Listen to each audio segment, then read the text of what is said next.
And now joining me on the show are Adya Juneja to give us all the insights from the world of business, Nikita Singh to tell us what's making the buzz in the tech world, and Athira Sasidharan to bring us all the updates from the world of sports. And we begin by going over to Adya for market updates.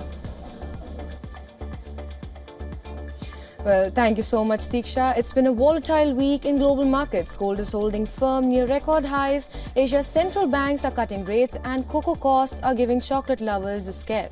Let's take you through the top business trends shaping the world right now. Gold held just below the $4,000 mark on Friday, on track for an 8th straight weekly gain. The metal's up over 52% this year, powered by geopolitical tensions, central bank buying and expectations of US rate cuts. Traders are now betting on 2 more Fed cuts by year-end as inflation cools and growth risks rise.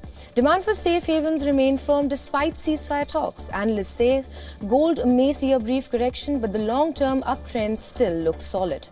And while gold may be cooling just below record highs, China's stock rally is causing investor concerns. China's chip and AI stocks have soared more than 50% since June, outpacing US and Asian peers, but warning of an AI bubble is getting louder. SMIC and Capricorn now trade at valuation 4 to 5 times higher than Nvidia, fueled by Beijing's push for tech self-reliance. Analysts caution that while China's localization drive is real, prices may have run too fast, leaving the market one stumble away from a sharp pullback. And as investors weigh risks in markets, Asia's central banks are sending a clear signal. Growth now takes priority over inflation. A wave of surprise central bank moves swept Asia this week. New Zealand slashed rates by 50 basis points. The Philippines unexpectedly cut by 25, while Thailand held steady despite slowing growth.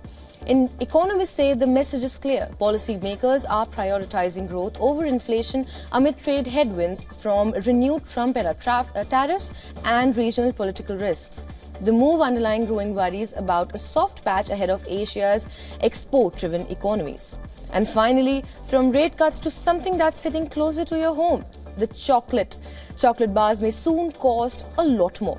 Cocoa prices have doubled since early 2024, forcing chocolate makers to shrink portions and raise prices. Heavy rains and droughts in West Africa, which produces 70% of world's cocoa, led to the worst crop deficit in 6 decades. The fallout, global cocoa output down nearly 13%, and the shortfall likely to persist into 2026. Wells Fargo warns the Halloween treats and beyond will stay pricey unless weather and harvest turn around fast. Well, this is it from the world of business. Now for all the tech updates, it's over to you, Nikita. Well, thanks so much, Adya. First up, former British Prime Minister Rishi Sunak has taken on its senior advisory roles with Microsoft and AI startup Anthropic. Now, Sunak, who resigned as Conservative Party leader after last year's election defeat, said his earnings from both the roles will be donated to the Richmond Project, a charity he founded with his wife, Akshata Murthy.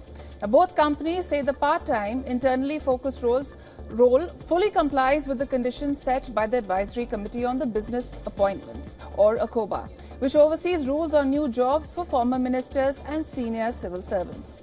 Sunak will be advising both companies on strategy and global geopolitical trends, but won't be involved in UK policy or lobbying. Meanwhile, according to the UK government rules, Sunak is barred from contacting UK officials on behalf of the firms. Sunak is also prohibited from lobbying for 2 years after leaving the ministerial office.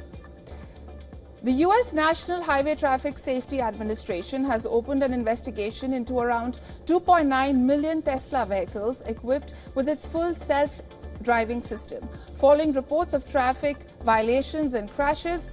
The agency says full self-driving system, or FSD, which requires drivers to pay attention and intervene if needed, has at times broken traffic laws, including running red lights and making wrong lane turns. So far, 58 FSD-related incidents have been reported, including 14 crashes and 23 injuries. 6 cases involve Tesla's running red lights and colliding with other vehicles. Now, the probe is a preliminary evaluation, the first step towards a possible recall if safety risks are confirmed. Well, that's it from the world of tech. Now, my colleague Atra would be taking you through some sports updates. Over to you, Atra. Thank you so much, Nikita, for all the tech updates. Now let's get you up to speed with what's happening in the world of sports. Let's begin with tennis first. Aryna Sabalenka continued her dominant streak in Wuhan. The top seed defeated Elena Rybakina to reach the semi-finals of the WTA 1000 tournament. The four-time Grand Slam champion delivered a near-flawless performance to win the match 6-3, 6-3 in an hour and 25 minutes. With this win, Sabalenka has improved a perfect record in Wuhan to 20-0. She is now just 2 wins away from a fourth title in as many appearances. The US Open champion is also on an active winning streak of 9 straight matches.